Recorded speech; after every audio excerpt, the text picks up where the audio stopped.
Novel تیرے عشق کی چھایا میں، تیری اروش خان، ایپیسوڈ نمبر 13۔ جی کہیے، روحا نے اس کو دیکھتے ٹھہرے ہوئے لہجے میں کہا۔ روحا، تم بھی جانتی ہو اور میں بھی کہ تمہارے تایا کے سامنے ہمیں خود کو ایک ہیپی کپل دکھانا ہے، جس کے لیے ہمیں یہ ولیمہ بھی کروانا ہوگا اور ان کے سامنے ایک ساتھ خوش ہونے کا دکھاوا بھی کرنا ہوگا۔ یہ ضروری ہے ان کی صحت کے لیے، کیونکہ اگر بات ان کی طبیعت کی نہ ہوتی تو شاید آج تم بھی اس کمرے میں نہ ہوتی۔ زرغام کے لہجے میں وہی ٹھہراؤ، وہی گمبھیرتا تھی جو ہمیشہ روحا سے کسی سنجیدہ موضوع پر گفتگو کرتے وقت ہوا کرتی تھی، مگر پچھلے 4 ماہ میں وہ انداز، وہ لہجہ جیسے کہیں گم گیا تھا۔ روحا کچھ دیر خاموشی سے اسے دیکھے گئی۔ میں جانتا ہوں کہ تم اس سب سے بہت غیر آرام دہ محسوس کر رہی ہو۔ میرے لیے بھی یہ سب غیر متوقع ہے۔ میں نے سوچا نہیں تھا کہ ہمارے تعلقات میں کبھی اتنا عجیب موڑ آئے گا کہ تم سے بات کرنے سے قبل مجھے سوچنا پڑ رہا ہے۔ اپنی بات کہتے کہتے وہ مسکرا دیا، اور یہ گزشتہ 4 ماہ میں شاید پہلی پھیکی مسکراہٹ تھی جو اس خوبرو چہرے پر آئی تھی۔ کچھ وقت پہلے تک میں ماہی کے ساتھ شادی کی شاپنگ کر رہا تھا، اور اب کل مجھے تمہیں ہمارے ولیمے کی شاپنگ کروانی ہے۔ وہ گویا حالات اور اپنی حالت پر ہنسا۔ روحا کو لگا جیسے وہ اداس تھا۔ آئی ایم سوری، مگر اس میں کہیں نہ کہیں آپ کی بھی غلطی تھی۔ نہ آپ اس نکاح کے لیے مانتے اور نہ آج اس مشکل میں الجھتے کہ اپنی محبت کو چھوڑ کر آپ کو میرے ساتھ ولیمے کی شاپنگ کرنی پڑ رہی ہے۔ روحا کی بات پر اس کے چہرے کی مسکراہٹ غائب ہوئی اور خوبرو چہرے کے تاثرات کچھ بگڑے، مگر اس نے کوئی رد عمل نہ دیا۔ روحا پلیز، جو کچھ ہو چکا ہے اسے ڈسکس نہیں کرنا۔ جو ہو رہا ہے اور جو آگے ہوگا میں اسے بہتر بنانا چاہتا ہوں۔ زرغام نے اپنے لفظوں پر زور دیتے ہوئے کہا۔ کیا رائے ہے آپ کی؟ اس سب کو کیسے بہتر بنایا جا سکتا ہے کہ سب پہلے جیسا ہو جائے؟ روحا نے اسے جانچتی نظروں سے دیکھ کر سوال کیا۔ پہلے جیسا کچھ شاید اب ممکن نہیں۔ دیکھو، میں گزرا وقت واپس نہیں لا سکتا روحا، اس لیے پہلے جیسا ہو جانے کی توقع مت کرنا۔ میں یہ کہہ رہا ہوں، آنے والے وقت کو بہتر بناتے ہیں۔ جب تک تایا تائی ہیں یا پھر جب تک ہمیں اس رشتے کو نبھانے کا ناٹک کرنا ہے تو اس ناٹک کو اچھے سے کرتے ہیں، ایک دوسرے سے لڑ کر نہیں۔ ہم اچھے دوست تھے روحا، تو ایک دوسرے کی مشکل میں ایک دوسرے کا ساتھ نبھانے کے بجائے ایک دوسرے سے الجھنے کیوں لگ گئے ہیں؟ زرغام نے سوال کیا تو روحا سوچ میں پڑ گئی۔ وہ ٹھیک کہہ رہا تھا، وہ ایک دوسرے کا ساتھ دے کر بھی تو اس مشکل سے نکل سکتے تھے، مگر اس رشتے اور حوالے کے ساتھ ایک دوسرے کا ساتھ دینا ہی تو مشکل تھا۔ میں جانتا ہوں میں نے بہت کچھ غلط کر دیا ہے، بہت سے ایسے غلط فیصلے بھی کیے ہیں جنہیں شاید ٹھیک نہیں کر پاؤں گا، مگر اب لکیر پیٹنے سے کچھ نہیں ہوگا۔ ماتھے پر پرسوچ لکیریں ڈالے وہ اپنی بات کہہ رہا تھا، اور آج مہینوں بعد تسلی سے اس سے بات کرتی روحا مسلسل اسے دیکھے جا رہی تھی، جس کے چہرے پر سنجیدگی نے ایسے پنجے گاڑے تھے کہ مسکراہٹ وہاں لوٹنے کی کوشش میں ناکام ہو رہی تھی۔ So let's be friends again. اس ناٹک کو اچھے سے کرنے میں ایک دوسرے کی سپورٹ کرتے ہیں۔ اس نے روحا کی جانب ہاتھ بڑھاتے ہوئے کہا تو وہ کچھ دیر اسے دیکھنے کے بعد مسکرا کر اس کا ہاتھ تھام گئی۔ ایک دوسرے سے ہاتھ ملاتے وہ دونوں ایک دوسرے کی جانب دیکھ کر مسکرائے تھے، مگر اندر کہیں سے یہ آواز آئی تھی کہ اب کچھ بھی پہلے جیسا نہیں تھا، نہ یہ دوستی، نہ ان کا رشتہ اور نہ ان کا آنے والا کل۔ وہ جو دوست بن کر اس ناٹک کو انجام دینے اور پھر اپنے راستے الگ کر لینے کا ارادہ رکھتے تھے، قسمت کے کھیل سے انجان تھے۔ تم چینج کر کے سو جاؤ، زرغام نے روحا سے کہا تو وہ سر ہلاتی ڈریسنگ روم کی جانب چلی آئی۔ لباس تبدیل کریے وہ باتھ روم میں چلی گئی۔ منہ دھونے کے لیے آئینے کے سامنے رکی تو دھیان ایک بار پھر زرغام کی باتوں کی جانب چلا گیا۔ کچھ دیر آنے والے وقت اور گزرے وقت کو سوچتے رہنے کے بعد وہ باہر آئی تو زرغام لباس تبدیل کر کے کھڑکی میں کھڑا سگریٹ سلگا رہا تھا۔ روحا کو دیکھ کر فوراً سگریٹ باہر اچھالتا پلٹا۔ وہ شاید باتھ روم کے فارغ ہونے کا انتظار کر رہا تھا۔ روحا کے باہر آتے ہی وہ باتھ روم میں بند ہو گیا، اور جب باہر آیا تو روحا کو نائٹ لیمپ آن کیے صوفے پر سوتا ہوا پایا۔ کچھ دیر خاموش نظروں سے اسے دیکھتے رہنے کے بعد وہ بیڈ کی جانب چلا گیا اور لیٹ کر آنکھیں موند کر سونے کی کوشش کرنے لگا۔ روحا، تم جاگ رہی ہو، میں جانتا ہوں۔ کچھ دیر آنکھیں موندے رہنے کے بعد اس نے آنکھیں کھولیں اور اس نے چھت کو دیکھتے روحا کو پکارا۔ جی؟ روحا نے سر اٹھا کر اس کی جانب دیکھا۔ تم صوفے پر کمفرٹیبل نہیں ہو، بیڈ پر آ جاؤ، میں صوفے پر سو جاتا ہوں۔ زرغام نے گردن موڑ کر اسے دیکھتے کہا۔ وہ دن بھر مصروف رہی تھی اور اب بھی مسلسل صوفے پر سونے کی ناکام کوشش میں تھی۔ کل رات آپ بھی کمفرٹیبل نہیں تھے، رات بھر سو نہیں پائے، آج آپ بیڈ پر آرام سے سو جائیں، روحا نے کہتے سر واپس تکیے پر رکھتے آنکھیں مون لیں۔ زرغام حیران ہوا، یعنی جتنا لا تعلق وہ خود کو ظاہر کر رہی تھی اتنی تھی نہیں۔ زرغام بھی کچھ دیر نیم تاریکی میں اسے دیکھتا رہا، اور کب نیند نے اسے اپنے پنکھوں میں سمیٹا اسے خبر نہ ہوئی۔ اگلا روز جہاں اپنے پلان کے مطابق انہیں تایا تائی کے سامنے خود کو ایک دوسرے کے ساتھ بہت خوش دکھانا تھا، وہیں ولیمے کی شاپنگ بھی کرنی تھی، جسے انہوں نے احسن طریقے سے پورا کیا تھا۔ شازیہ اور سفیان بھی انہیں ایک ساتھ ہنستے مسکراتے دیکھ کر خوش ہوئے تو آسمہ تائی کا شک اور قاسم تایا کے خدشات دم توڑ گئے۔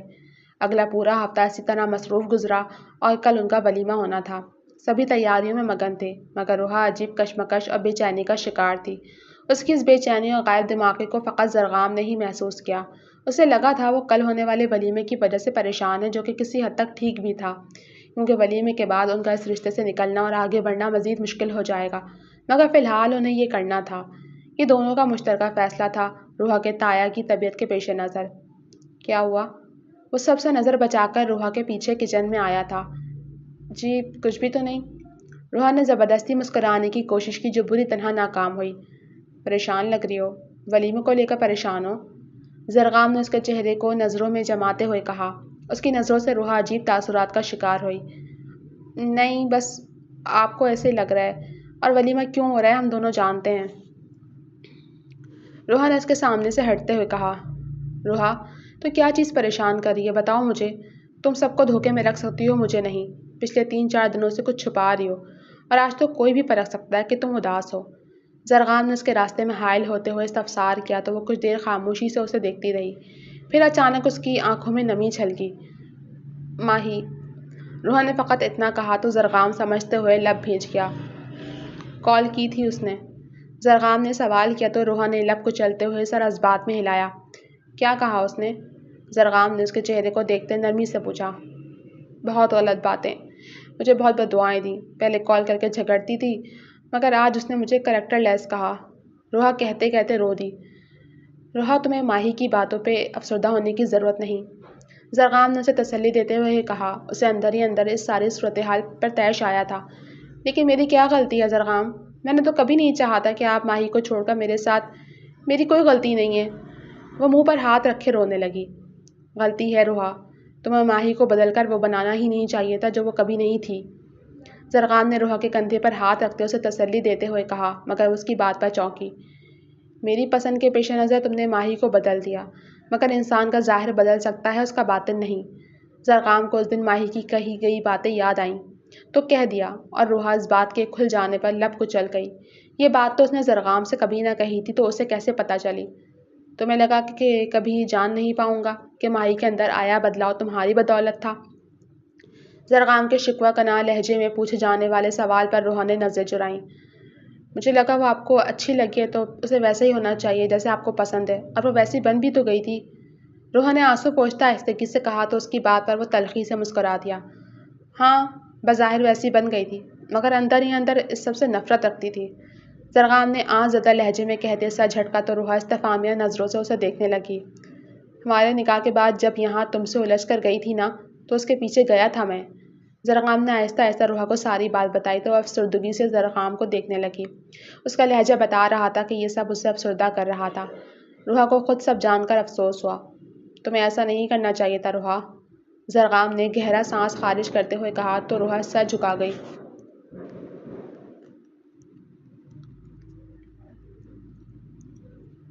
اسے آپ اچھے لگتے تھے اور مجھے لگا آپ لوگ ایک ساتھ، آپ کو بھی تو وہ اچھی لگی تھی، روحا نے جھکے سر کے ساتھ کہا تو زرغام ہلکے سے مسکرا دیا۔ وہ جانتا تھا کہ روحا اس کی خوشی کے لیے کچھ بھی کر سکتی تھی، اور ماہی کو بدلنے کا مقصد بھی سراسر اس کی خوشی کی خاطر ہی تھا۔ ہاں، لگی تھی اچھی۔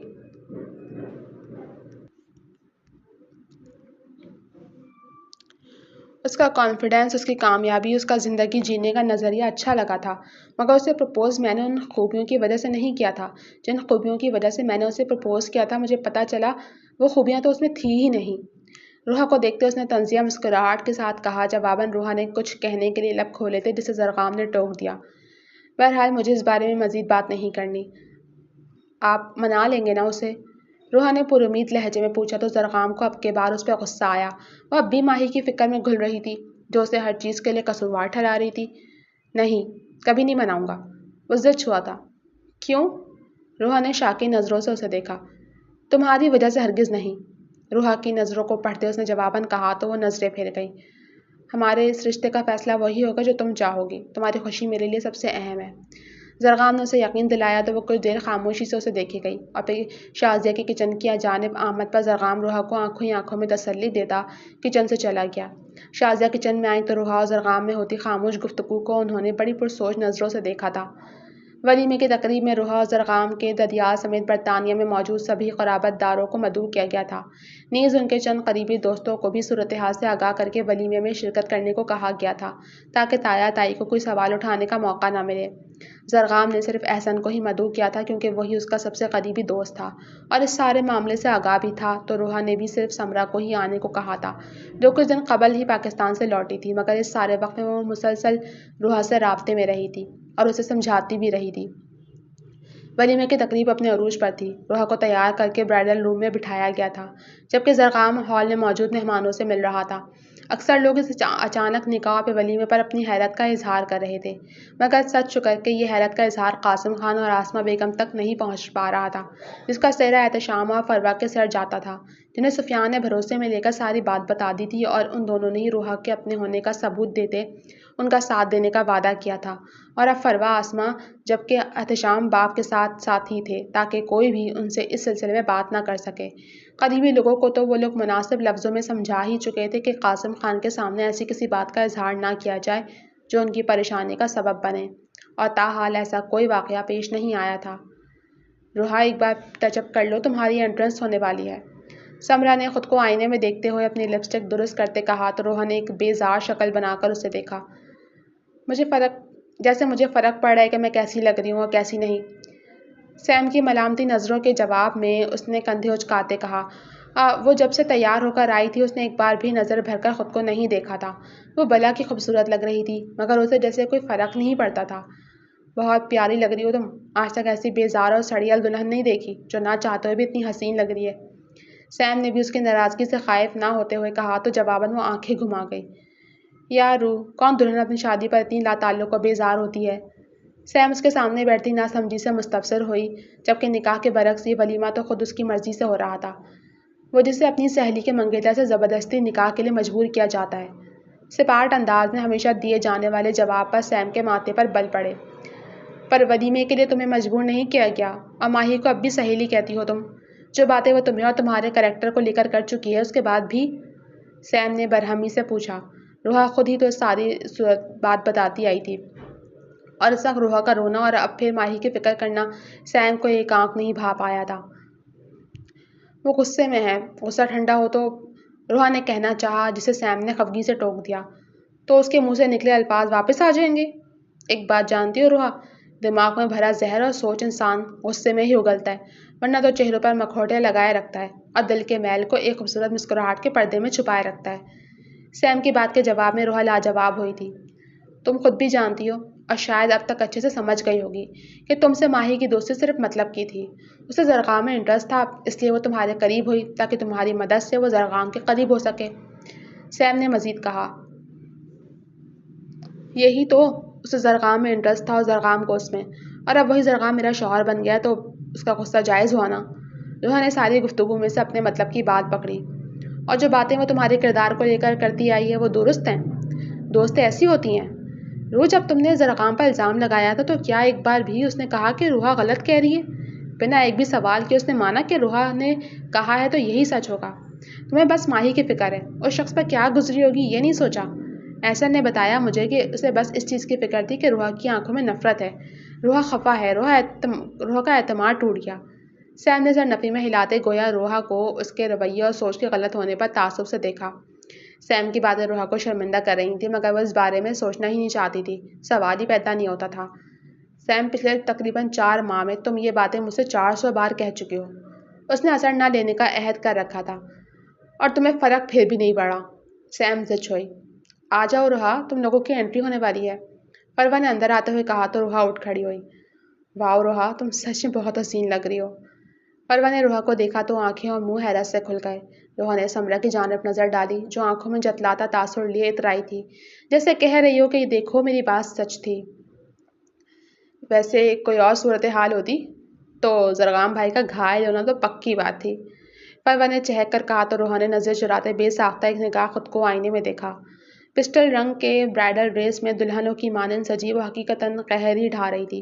تمام ضروری لوازمات سے لیس وہ اس وقت ہمیشہ والی سادہ روحا سے یکسر الگ ہی لگ رہی تھی۔ سفیان سے بات کرتا زرغام اچانک اندر آیا۔ نگاہ غیر ارادی طور پر روحا پر پڑی تو وہ کچھ دیر کو ساکت ہو گیا۔ اس کی نظریں چند لمحوں کو اس پری پہ کر کے سراپے پر بھٹکیں، مگر کچھ ہی دیر میں اپنی حرکت کا ادراک کرتا وہ نگاہیں پلٹ گیا۔ اس کی نظروں کا یہ اٹھنا، ٹھہرنا، بھٹکنا اور پھر پلٹ جانا ثمرا نے ہی محسوس کیا تھا۔ وہ چند لمحوں کا کھیل تھا مگر نظروں میں آ ہی گیا تھا، کیونکہ وہ شعبہ وکالت سے منسلک تھی اور ایسی باریکیوں کا دھیان رکھنا اس کے شعبے کا حصہ تھا۔ ارے ہماری روح کہاں گئی؟ سفیان کہتا روحا کی جانب آیا اور سامنے کھڑے ہو کر ارد گرد دیکھنے لگا۔ اس کی حرکت پر سبھی مسکرا دیے۔ بہت پیاری لگ رہی ہو۔ پھر خود ہی مسکرا کر شفقت سے روحا کا سر تھپکتا سفیان اس وقت روحا کو ستانے والا دوست نہیں، حقیقتاً ایک بڑا بھائی لگ رہا تھا۔ جی تو فرینڈز، کیسی لگی آپ کو یہ ایپیسوڈ؟ تو فائنلی ان کا ولیمہ ہونے جا رہا ہے۔ دیکھتے ہیں ولیمے کی تقریب پرسکون گزرتی ہے یا پھر ہوتا ہے کوئی نیا ہنگامہ۔ تو جاننے کے لیے جڑے رہیے میرے ساتھ، جلد حاضر ہوں گی آپ لوگوں کے لیے اگلے قسط کو لے کر۔ تب تک کے لیے مجھے اجازت دیجیے۔ خوش رہیں، آباد رہیں، دعا میں یاد رکھیں، اپنا خیال رکھیں۔ ٹیک کیئر، اللہ حافظ۔